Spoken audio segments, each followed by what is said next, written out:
and Council. My name is Gary Masengale. I'm speaking kind of basically on behalf of my father. He had written something up and he had a prior commitment, didn't think he was going to make it, and I told him after he invested the time in doing it, I'd go ahead and read it for him. I'd like to make a couple thoughts after that on my own behalf too, after I read that statement. But if you guys need copies, I have those also.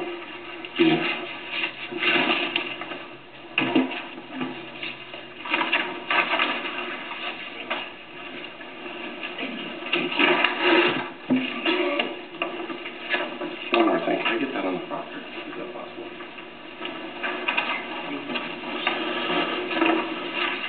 Oh wait, I'm short one.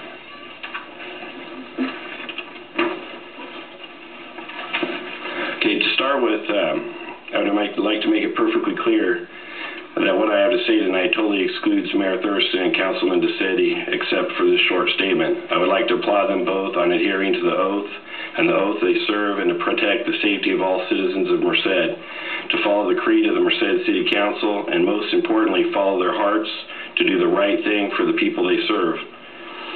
Now I would like to tell you a story, or more correctly, a nightmare. One morning when I woke, I came to a realization that 4 total strangers, with just the push of a button at the marching orders of the city manager Bramble and the city staff Gonzalez and Sagan, they promptly removed something that I had worked for my whole life, the safety of my family and my home. They didn't just remove the safety of my family, but they also removed the safety of 2 neighborhoods. Don't these people have families and children of their own? If so, how could they possibly do what they've done? I would like to remind the Councilman Lohr of what he said on March 5th City Council meeting. He said that you knew it would affect the safety of the whole neighborhood, and you are absolutely right. But it's 2 neighborhoods that are having their safety taken away. I would like to say that your thinking is totally unacceptable in my home and all my friends' homes, and I'm sure to speak of the whole city of Merced. I would like to paint a picture for you guys. Imagine having a large canal running right in front of your home, just outside your front door, at least 50 other homes. This canal has fast-moving water with no fences to keep the children out. If you should just turn your head for just 1 second, your child, or in my case, grandchildren, which are my children, could fall in and be swept away in a heartbeat. Well, welcome to my world. That's the kind of fear you guys have bestowed on my family and countless other families. Now I have just a few other points to make. The city never gave our neighborhoods any notice of pending plans to do the Parsons Gap. We had to find out about it in the Sun Star, so we had to hit the ground running, and we're totally unprepared to do the battle to protect our homes and family safety. But we did the best we could extremely in the short period of time we had. I'm sorry to say you guys have won, and now we have to live with the constant fear for our families. But like Councilman Lohr said, it's best for the whole community.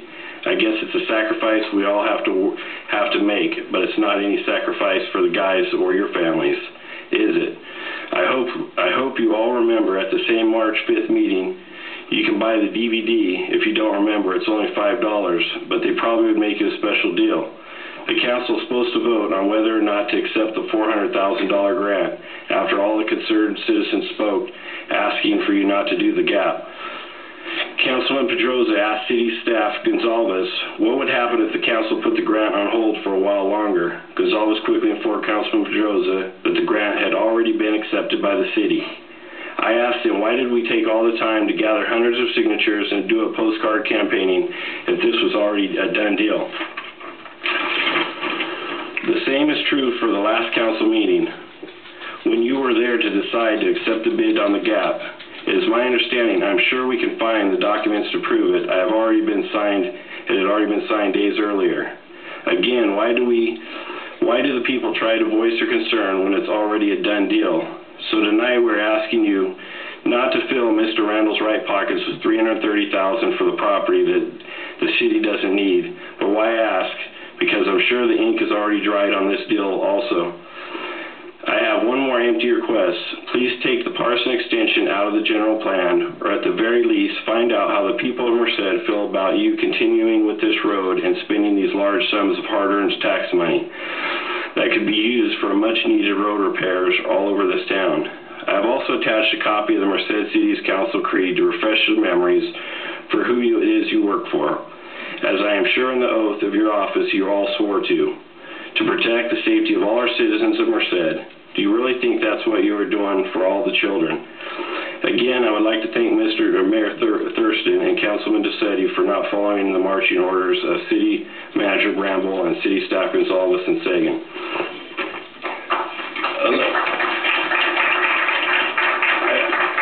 I'd like to add one more thing. I manage the Terminex in Fresno, and I do approximately $6.5 million a year out of that office. I'm responsible for a lot of the futures of the employees that work under me. With the city having employees having to take cuts in their pay, and for you guys to be able to spend the money in frivolous ways, I honestly couldn't look at my employees in the face if I knew I was affecting their futures and their children's also. I honestly could not do it. But that's the process you guys have to take. That's all I have. Thank you.